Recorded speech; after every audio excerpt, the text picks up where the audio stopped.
দিয়া কাব্বা যান ছেলেটারে মারছেন কেন? কান্দে। কোনটা? বট গাছের নিচে যেটা বসে কান্দে। কয়টা? 9টার ছোটরা, 9টা ছোটরা মারছেন কেন? কয়ও না বেয়াদব, ওর দাদার জন্য পান আনতে বলছিলাম, আনে নাই। বুঝে নাই? ও মুসলমান, আমার বাংলাদেশের মুফতি আমিনী রহমাতুল্লাহি আলাইহি, শাহ আহমদ শফি রহমাতুল্লাহি আলাইহি, শামসুল হক ফরিদপুরি রহমাতুল্লাহি আলাইহি, বড় বড় আলেম আল্লামা জুনাইদ বাবুনগরী রহমাতুল্লাহি আলাইহি, আল্লামা মরহুম দেলোয়ার হোসেন সাইদি রহমাতুল্লাহি আলাইহি, এদের মাইরা মনে করেছিল বেঈমান, জঙ্গল বুঝি খালি, ওরে সিংহগুলাকে মারছ, জঙ্গল খালি না, সিংহর বাচ্চাগুলো এখনো বেঁচে আছে। এমন কামড় দিছে বিছাড়াবার মতো ওজা খুঁজে তোমরা পাও না।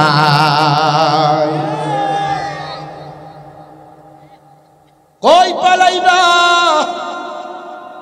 আমার দেশের প্রতিটা শিশু বাচ্চা সিংহ পুরুষ, ঠিক না?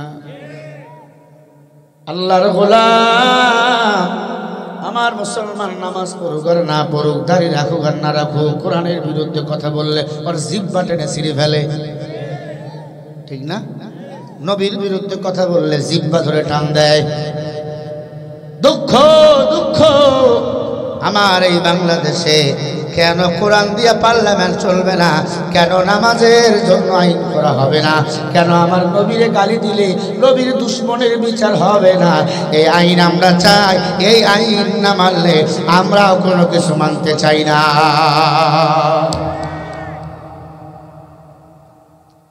হযরত ওমর 3 দিন সময় দিল, 3 দিন পার হয়ে গেল, ব্যর্থ হয়ে গেল প্রশাসনের দল। ওমর সিংড়া পলকের এলাকায় একটা বয়ান করছে। বয়ান করতে করতে বলছে আল্লাহর কাছে চাইতে হলে নামাজে কান্না করতে হবে, মুনাজাতে চাইতে হবে। হঠাৎ করে এক লোক আমাকে বললেন, হুজুর নামাজের পরে তো মুনাজাত করা জায়েজ নাই, দোয়া নাই, আপনি কাফির হয়ে গেছেন। নামাজের পরে মুনাজাত করা জায়েজ নাই, এটা বেদাত, আপনি কাফের হয়ে গেছেন, আপনি ক্ষমা চান। এরকম প্যান্ডেলে ভাই সাহেব প্রশ্ন করলো, ওভাবে না, দাঁড়ে আইয়া হেন স্লিপ দিয়ে বলে আপনি কাফের, আপনি মুশরিক হয়ে গেছেন, আপনি ক্ষমা চান। কথা বুঝাতে পারছি? এবার বলেন মাথা গরম হবে কিনা আপনার?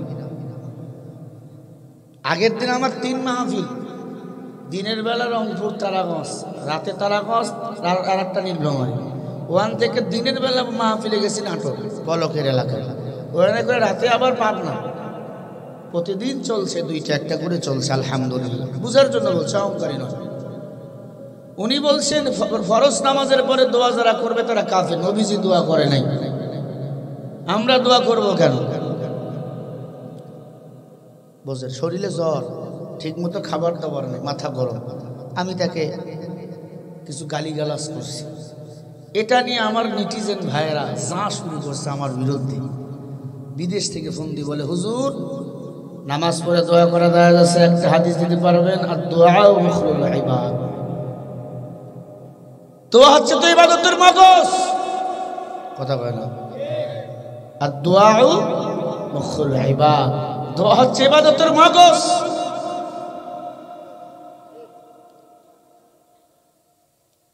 ভিক্ষুক যদি না চায় আপনি দান করেন, বাচ্চা যদি না কাঁদে, মাকে দুধ দেয়, বান্দা নামাজ পড়বে, সালাম শেষে নামাজ তো আর নাই, আছে?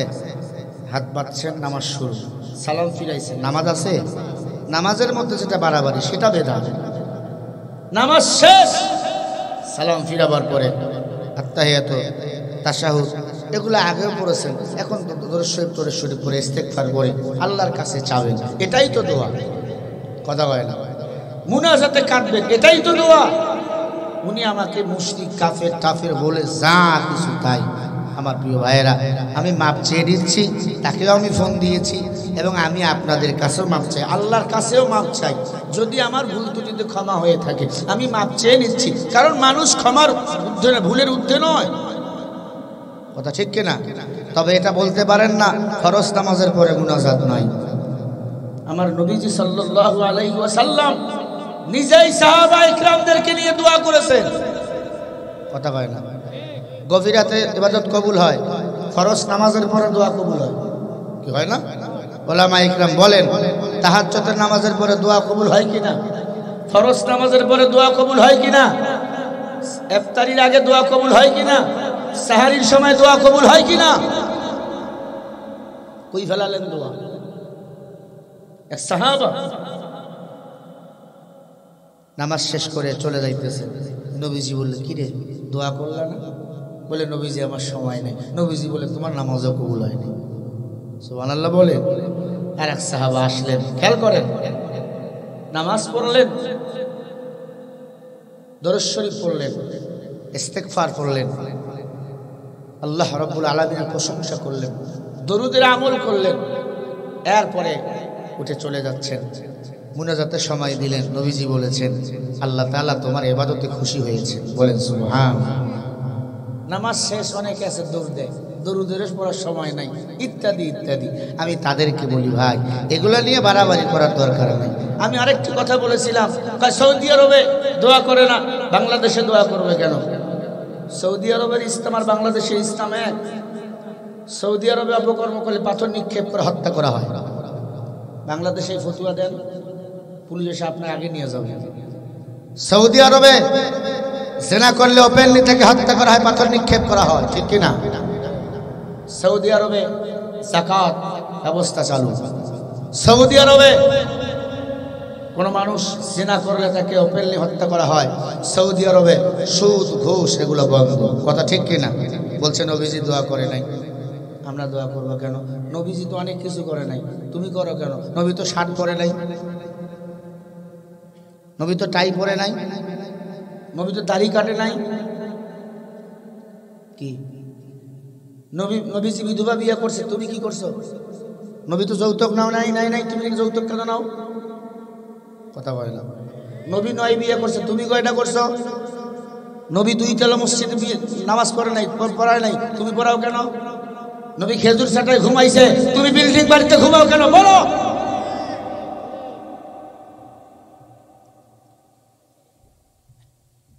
আবার আমার একটু পরে প্রশ্ন লিখছিল উনি, তারাবি 20 রাকাত করা যায় না।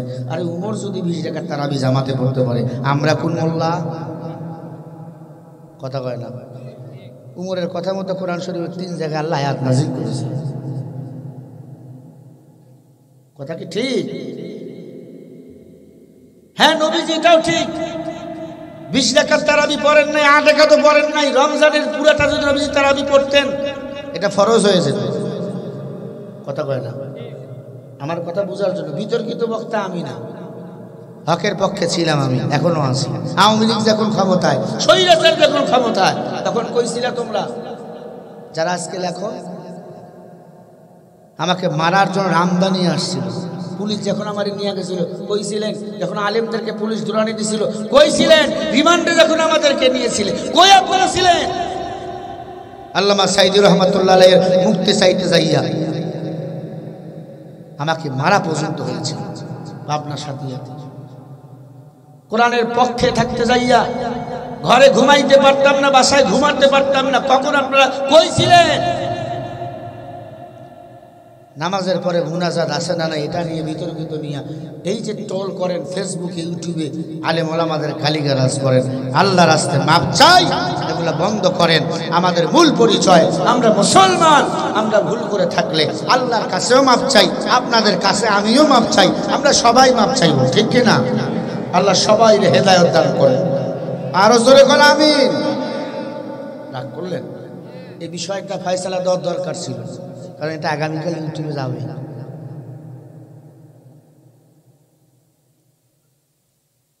ভাইরা আমার একটু খেয়াল করবেন, আল্লাহ রাব্বুল আলামিন বলে দুনিয়াতে যার নেতা হবে ভালো, হাসরের ময়দানে তার হিসাবটা হবে ভালো। উমর ফারুক রাদিয়াল্লাহু তাআলা আনহু, খেয়াল করবেন, 10টা বছর ক্ষমতা রাজ চালাইছেন কোরআন দিয়ে, ইসলাম দিয়ে। একটা হরিণ পানি পান না করে মারা যায় নাই, একটা বাঘ পানি পান না করে মারা যায় নাই। 10টা বছর ক্ষমতার মসনদে বসা ছিল উমর। একটা বাঘ হরিণে শিকার করতে পারে নাই, যেই মাত্র উমর মারা গেল বাঘ হরিণে ধরে ধরে খাওয়া শুরু করলো। বনে রাজা সিংহ ডাক দিয়া কয়, কিরে উমর ছিল যতদিন ক্ষমতায় কেউ কারো দিকে চোখ তুলে তাকাও নাই, উমর মারা গেছে দাফন এখনো হয় নাই, এখনই খাওয়া শুরু করলা। বাঘের দল কথা বলতেছিল, কয় উমর এখন নাই, আমাদের কোনো ভয়ও নাই। তার মানে বোঝা গেল এই দেশে যদি সৎ একজন কোরআনওয়ালা নেতা পার্লামেন্টে বসে যায়, আমাদের কোনো টেনশন নাই, কোনো ভয় নাই। এই দেশে জেনা হবে না, খুন হবে না, নামাজ কাজা হবে না, বেপরদায় মা বোন চলবে না, এদেশে শিরক হবে না, বিদআত হবে না। এদেশের মানুষ আল্লাহর কোরআন দিয়া, নবীজির সুন্নাহ দিয়া জীবন চালাবে। قال رسول الله صلى الله عليه وسلم تركت فيكم امرين لن تضلوا ما تمسكتم بهما كتاب الله وسنة رسولي।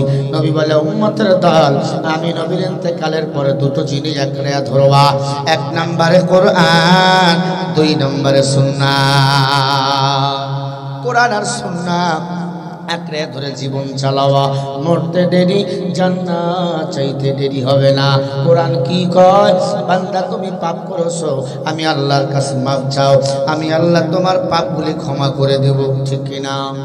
হযরত ওমর ক্ষমতায় বসা, একটা যুবক কাছে এসে কান্নার আওয়াজ, কি রে ওমর, কিরে যুবক তুমি কান্দা কেন? ডাক দিয়ে বলে, আমিরুল মুমিনিন, আপনি তো রাষ্ট্রপ্রধান, আমি একটা পাপিষ্ঠ যুবক, আমি এমন পাপ করেছি, পাপের কথা মনে হলে আমি নিজেকে জাহান্নামী মনে করি, জাহান্নামী মনে করি। বলো কি পাপ করেছো? ডাক দিয়ে বলে, উমর আপনাকে বলতে পারবো না, ভয় লাগে। ভয় কারে বলবা? বলে রহমাতুল লিল আলামিনের কাছে নিয়ে চলেন। রহমাতুল লিল আলামিনের কাছে যুবককে নিয়ে যাওয়া হলো। যুবক ডাক দিয়া কয়, নবীজি আমি একটা পাপিষ্ঠ যুবক, পাপ করেছি, আপনার কাছে এসেছি। কি পাপ করেছো বলো? বলে আমার এলাকায় যত মানুষ মারা যেত তাদেরকে দাফন করা হতো, আমি দাফন করা ওই মানুষের কবরের ভিতর ঢুকে কাপড়ের কাপড় চুরি করে বাজারে বিক্রি করতাম। 10 বছর আমি ছিলাম কাপড় চোরা। বুখারীর বর্ণনা, আমি কাপড় চুরি করেছি, আমি কাপড়ের কাপড় চুরি করেছি 10টা বছর। কত মানুষ হিসাব নাই। ওগর পয়গম্বর বলেন, এই পাপ আল্লাহ আমার ক্ষমা করবে। নবীজি বলে, আর কি করেছো? বলে, নবীজি মদিনার একটা পর্দানিশা আল্লাহওয়ালা রমণী সুন্দরী রূপসী মেয়ের ইন্তেকাল হয়ে গেল, 20 বছরের যুবতী। আমার কানে আওয়াজ, ওই মেয়েটা মৃত্যুবরণ করেছে। ও আল্লাহর পয়গম্বর,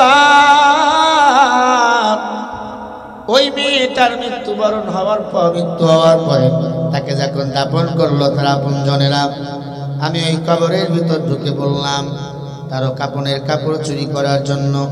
মুখের কাপড় যখন সরাইলাম, এমন সুন্দর আমি আমারে কন্ট্রোল করতে পারলাম না, পুরা শরীর থেকে 5খানা কাপড় খুলে নিলাম।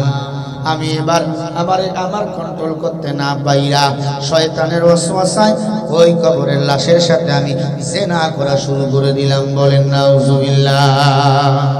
আজ খোদা খাহিমে তৌফিক কে আদব মাহরুম গাজাজ ফজলেরা।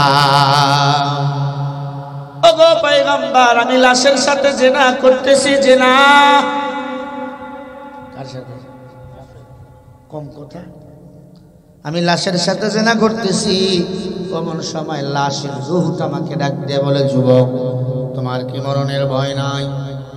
কুল্লু নাফসিন যায়কাতুল মাউত, প্রত্যেকটা প্রাণীকে মৃত্যুর স্বাদ গ্রহণ করতেই হবে। ও যুবক, তোমার কি মরণের ভয় নাই? তুমি কি করতেছো লাশের সাথে জিনা? আল্লাহর আদালতে তুমি কেমনে দাঁড়াইবা? একদিন পৃথিবীর মায়া তোমাকেও ছাড়তে হবে, আমি তো ছেড়েছি।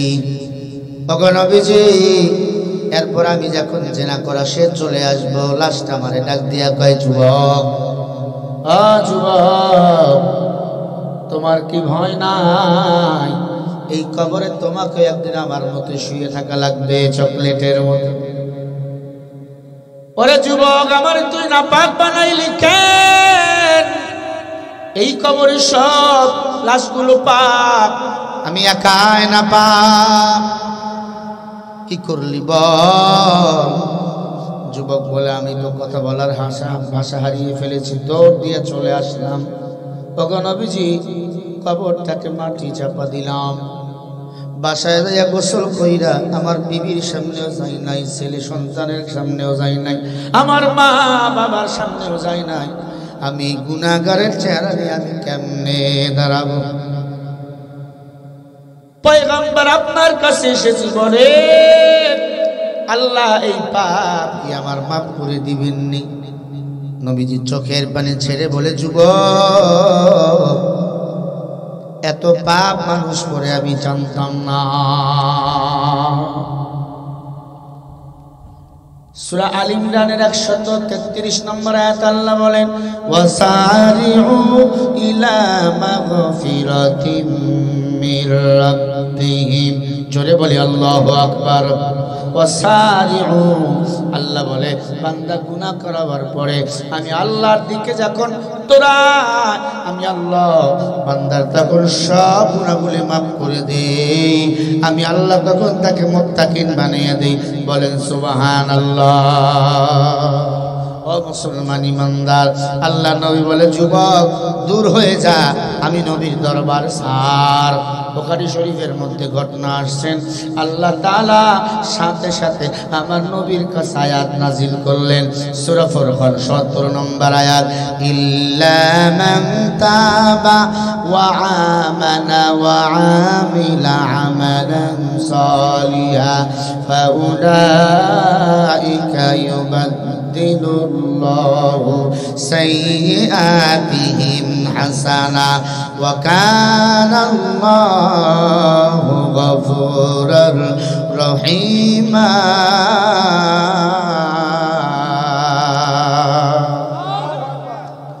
আল্লাহ রাব্বুল আলামিন বলে, যারা তওবা করে, ঈমান আনে, বেশি বেশি আমলে সালেহ করে, ফাউলাইকা ইউবাদদিলুল্লাহ, বাবে ফাল থেকে এসেছে, যারা আমি আল্লাহর দিকে ফিরে আসে, সাইয়্যাতিহিম হাসানা, উত্তম আমল করে, ওয়া কানাল্লাহু গফুরুর রহিমা, বান্দা গুনাহ ছেড়ে দিয়ে তাওবা করার কারণে, নেক আমল করার কারণে, আমি আল্লাহর দিকে নিজেকে ফিরে আনার কারণে আমি তার গুনাহগুলো উল্টাইয়া নেক বানিয়ে দেই।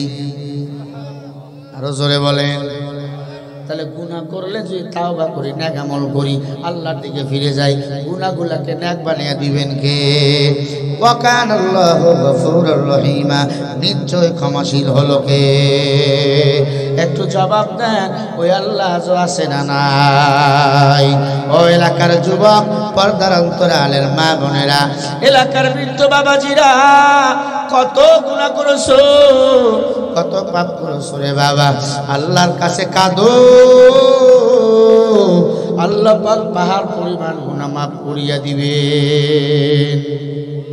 আমার নবীজি দৌড় দিয়া যুবকের কাছে চলে গেল। একবার সুবহানাল্লাহ বলেন। হয় না, আরো জোরে বলেন সুবহানাল্লাহ। নবীজি দৌড় দিয়া যুবকের কাছে চলে গেল। এ যুবক, শুকর আদায় কর, আল্লাহ তোমার জন্য আয়াত নাজিল করেছেন, আমার আল্লাহ তোমার লাশের সাথে জেনার গুনাহ মাফ করিয়া দিয়েছেন, আমার আল্লাহ তোমার গুনাহগুলোকে নেক বানিয়ে দিয়েছেন। কি করেছো বলো? যুবক বলে, আমি বেশি বেশি পড়েছি আস্তাগফিরুল্লাহ আস্তাগফিরুল্লাহ আস্তাগফিরুল্লাহ আস্তাগফিরুল্লাহ আল্লাযী ওয়া আতুবু ইলাই লা হাওলা ওয়ালা কুওয়াতা ইল্লা বিল্লাহ। এই তাসবিহটা যারা, ইস্তিগফার যারা বেশি বেশি বেশি বেশি পড়বেন, আল্লাহ বলে বান্দা যত গুনাহ করুক না কেন, আকাশের তারকা পর্যন্ত গুনাহ তো করো নাই, আমি আল্লাহ ওই তারকা সমান গুনাহ করলে বান্দার গুনাহগুলি মাফ করিয়া দে।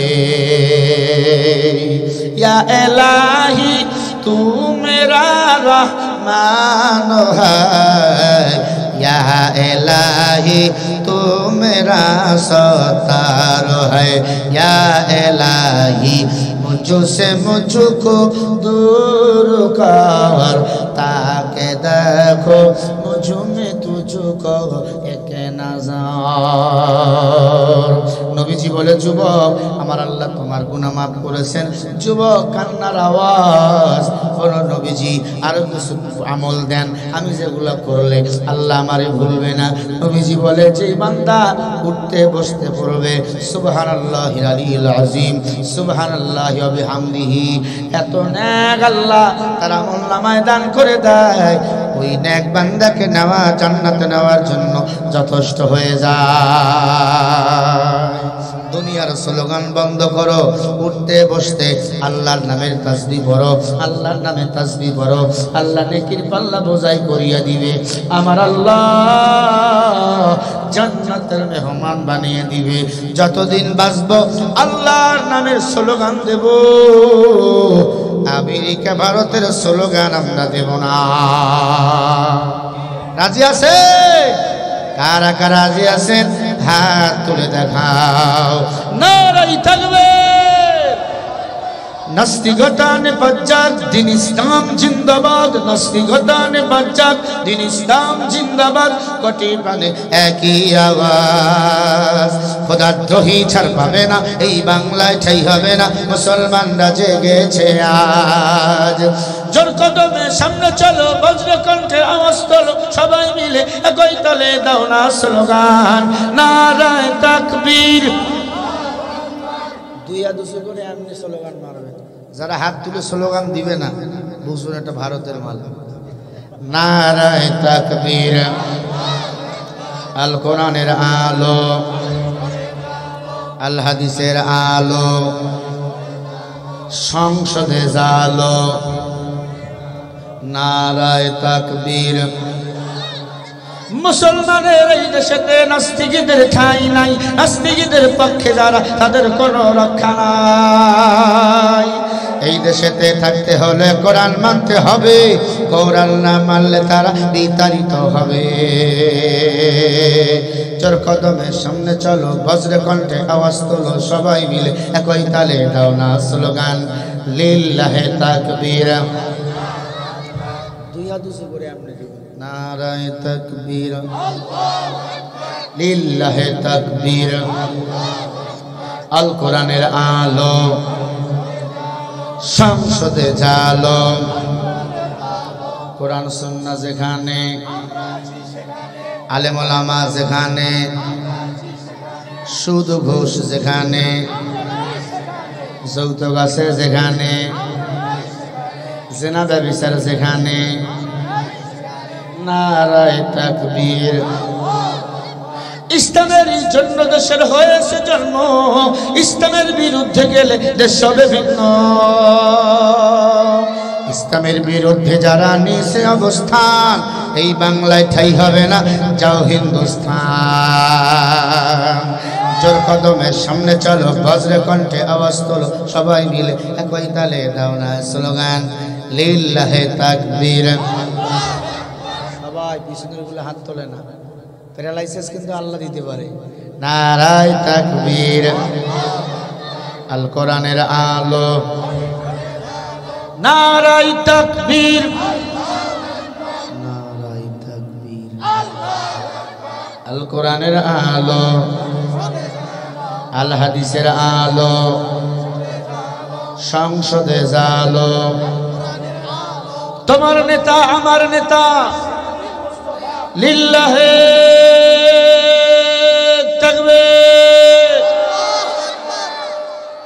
আল্লাহ কবুল করেন আরো জোরে বলেন নবীজি বলেন দুই জিনিস আঁকড়ে ধরো এক নম্বরে হলো সবাই বলেন দুই নম্বরে সুন্নাহ কোরআন সুন্নাহ আঁকড়ে ধরো দুনিয়াতে শান্তি আখিরাতে মুক্তি পাইবা ও মুসলমানের দল বিনয়ের সাথে বলে দিয়া যায় কোরআনের পক্ষে থাকো সঠিক বিচার পাইবা আর যদি কোরআন দিয়ে রাষ্ট্র চালাইতে না পারো সারা জীবন মার খাইতেই থাকবা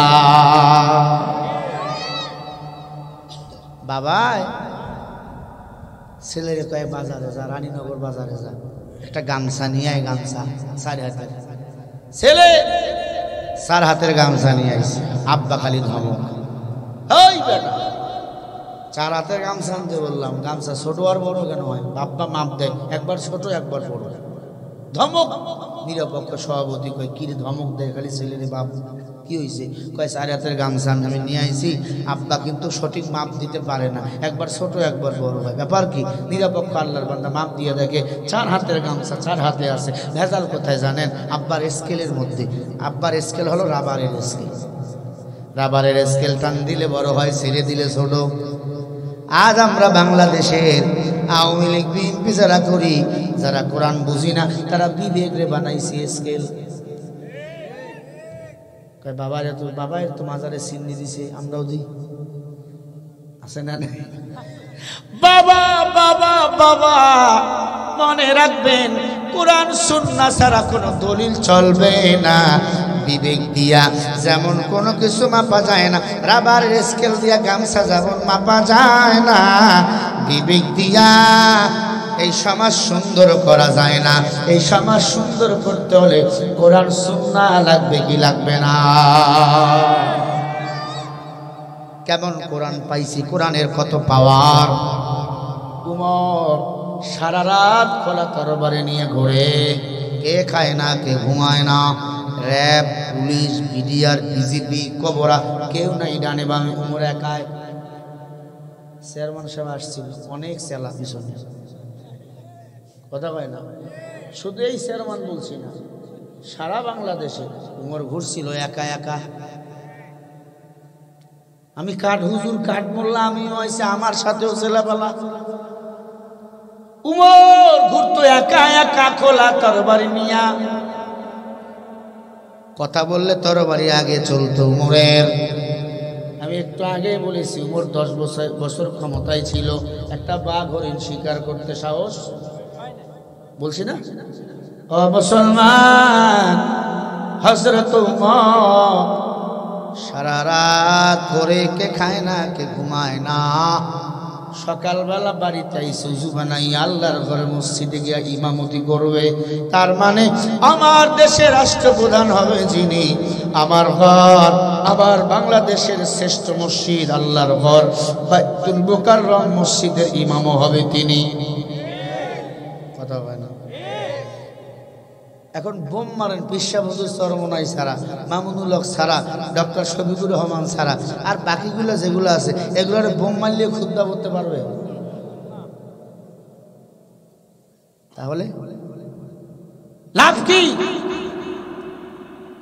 হযরত ওমর আল্লাহর ঘরের মসজিদের ইমাম, ফজরের নামাজের ইমামতি করার জন্য যাইতেছে।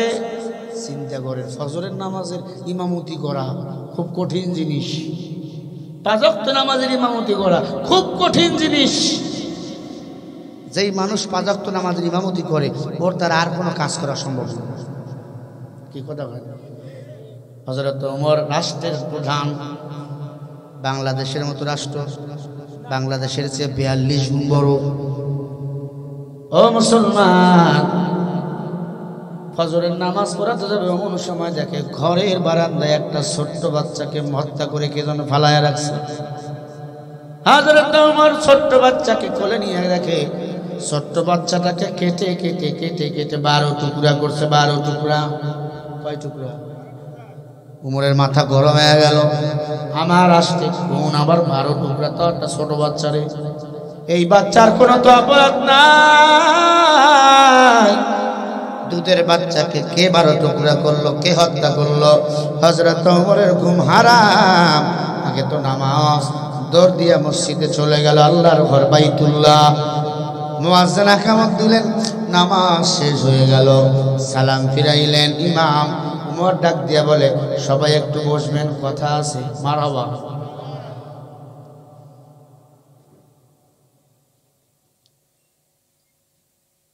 মানুষ দুধ দেয়, খালি সমালোচনা হবে এগুলো, দুধ খাইছে। আমাকে হুজুর গো দোষ বেশি, আস্তে হাঁটলে কয় খাইছে বেশি, জোরে হাঁটলে কয় দাওয়াত পাইছে। মিডিয়াম হাঁটলে কয় টেনশনে আছে যে হুজুরদের বাচ্চা কাচ্চা বেশি কয় হুজুর রে কথা ভাই না দোষ আছে না নাই বিপদ মহাবিপদ হযরত ওমর বলে মুসাল্লিরা সবাই বসো সবাই চমকে গেল কি ব্যাপার ওমর আপনার কোলে কি বলে একটা ছোট্ট বাচ্চার লাশ এই বাচ্চাটাকে কে যেন মাইরা 12 টুকরা করছে জবাই করে 12 টুকরা করে আমার ঘরের বারান্দায় রেখে গেছে আমি ওমর তারে গ্রেফতার করতে চাই এবং জানতে চাই কি কারণে দুধের বাচ্চাটাকে 12 টুকরা করলো কি কারণে এই বাচ্চাটাকে সে মারলো র্যাব বাহিনী চিতা বাহিনী কবরা বাহিনী পুলিশ প্রশাসন দ্রুত গ্রেফতার করো তোমার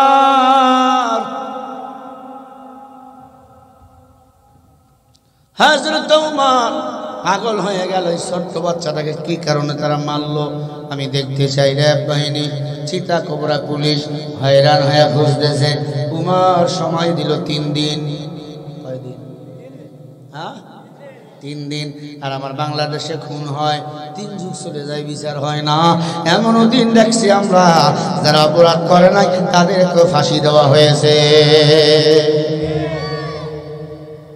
কিন্তু তারা জীবন ভিক্ষা চায় নাই ইয়াকা নাবুদু ওয়া ইয়াকা নাস্তাঈন ইবাদত করি আল্লাহর সাহায্য আল্লাহর কাছে চাই রাষ্ট্রপতির কাছে জীবন ভিক্ষা মুসলমান চায় না তারা পালায়ও নাই আর যারা বড় কথা বলেছিল তারা বাংলার জমিন থেকে পালিয়ে গেছে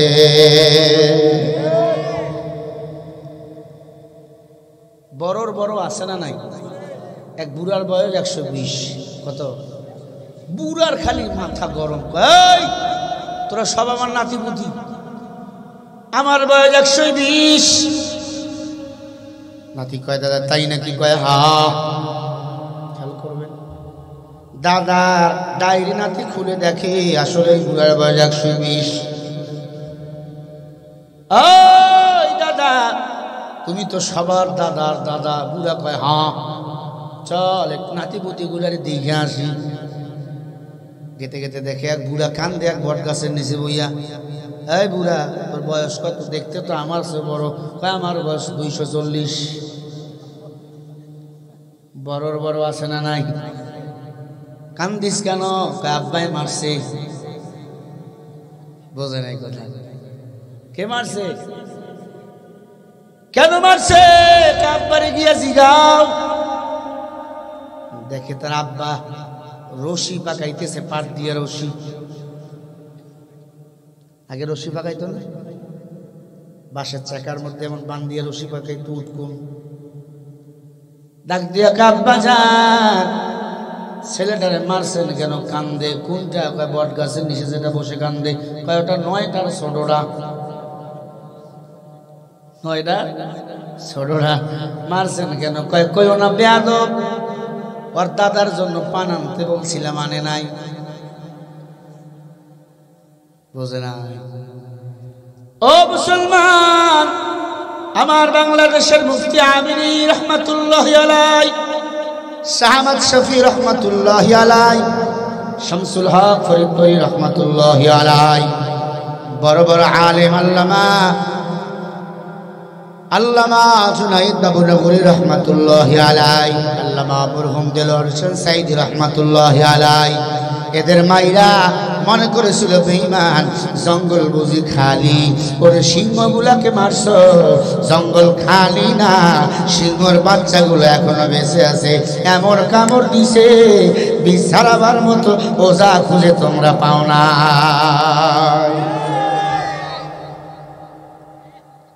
কই পালাইবা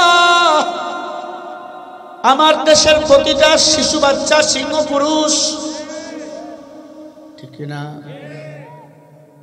আল্লাহর গোলাম আমার মুসলমান নামাজ পড়ুক আর না পড়ুক দাড়ি রাখুক আর না রাখুক কোরআনের বিরুদ্ধে কথা বললে ওর জিহ্বা টেনে ছিঁড়ে ফেলে ঠিক না নবীর বিরুদ্ধে কথা বললে জিহ্বা ধরে টান দেয় দুঃখ দুঃখ আমার এই বাংলাদেশে কেন কোরআন দিয়ে পার্লামেন্ট চলবে না?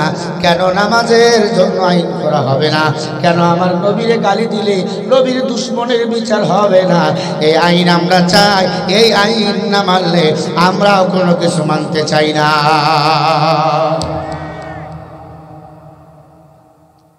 হযরত ওমর 3 দিন সময় দিল, 3 দিন পার হয়ে গেল, ব্যর্থ হয়ে গেল প্রশাসনের দল। ওমর বলে তোমরা পারো নাই। আল্লাহর কোরআন হাতে নিলেন, শুনতেছেন? আল্লাহর কোরআন হাতে নিয়ে ওমর নিজেই মাঠে নামলেন। একবার আল্লাহু আকবার বলেন, হয় নাই? আরো জোরে বলেন। হযরত ওমর রাস্তায় চলতেছেন, আর এক আয়াত পড়ে চিল্লাইতেছেন, ওয়ালা ইয়াতুনাকা বিমাসালিন ইল্লা জিনাকা বিল হক ওয়া আহসানা তাফসীরা।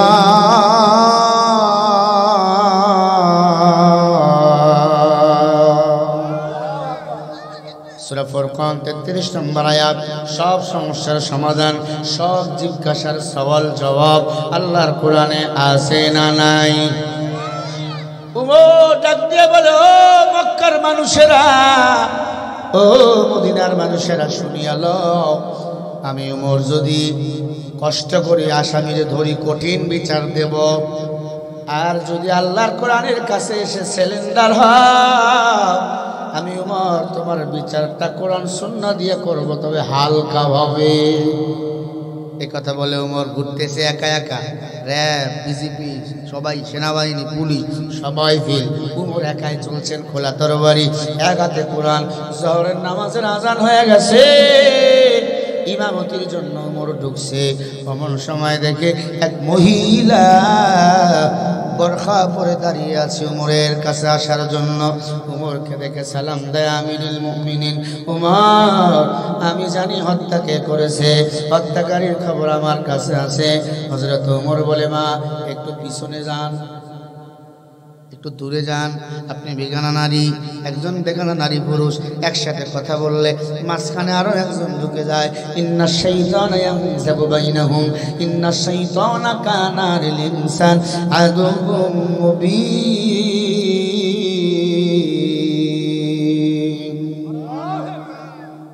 তার নাম কি? সবাই কোন? নারী পুরুষ একসাথে চলেন যে, হ্যাঁ, পুরুষ দুইটা সামনে, মাইয়াটা এক ভ্যানের পিছনে, আছে না নাই? এনজিওতে মেয়েরা চাকরি করতেছে, স্বামীরে সালাম দেয় না, এনজিও ওয়ালারে সালাম দেয়। আছে? গ্রামীণ ব্যাংকে চাকরি করে, আছে না নাই? দুঃখ আমার মা বোনেরা মনে রাখবেন, নামাজ রোজা করা যেমন ফরজ, পর্দা করা আপনাদের জন্য তেমন ফরজ।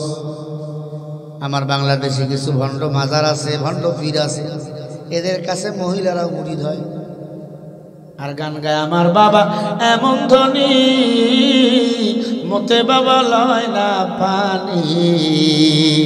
যখন তখন জিকির করে পর্দার ভিতর, আয়না বসাইয়া দেবর কলবের ভিতর। দয়াল বাবা ভণ্ড বাবা লাগে আমার ডর, ফেরেশতারা বাড়ি মারবে কবরের ভিতর। ঠিক কিনা?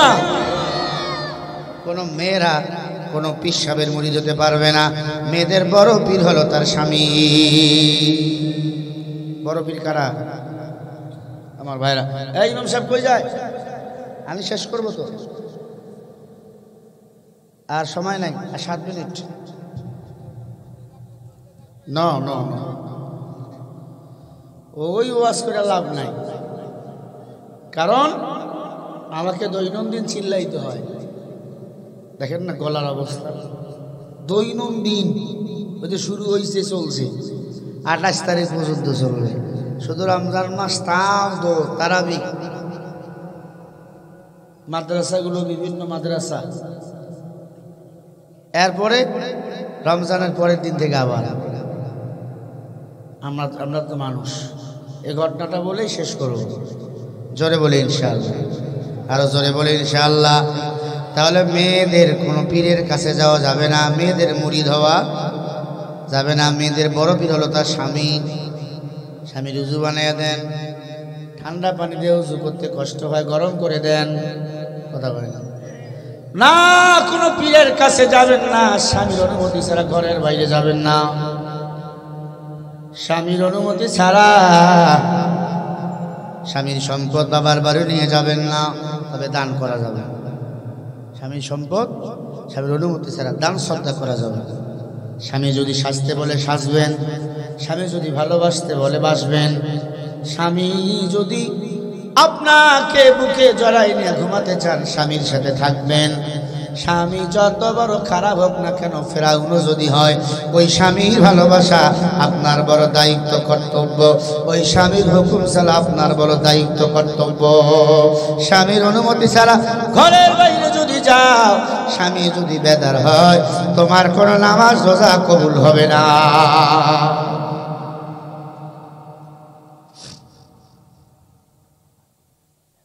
ভাইরা আমার একটু খেয়াল করবেন, কষ্ট হয় নাকি? এই খারাপ লাগে? তাকবীর দেন, নারায়ে তাকবীর, নারায়ে তাকবীর। হযরত ওমর বলে, মা একটু দূরে যান। একটা তাল গাছ ছিল বা নারকেল গাছ, ওইখানে গিয়ে দাঁড়াইলেন মহিলা।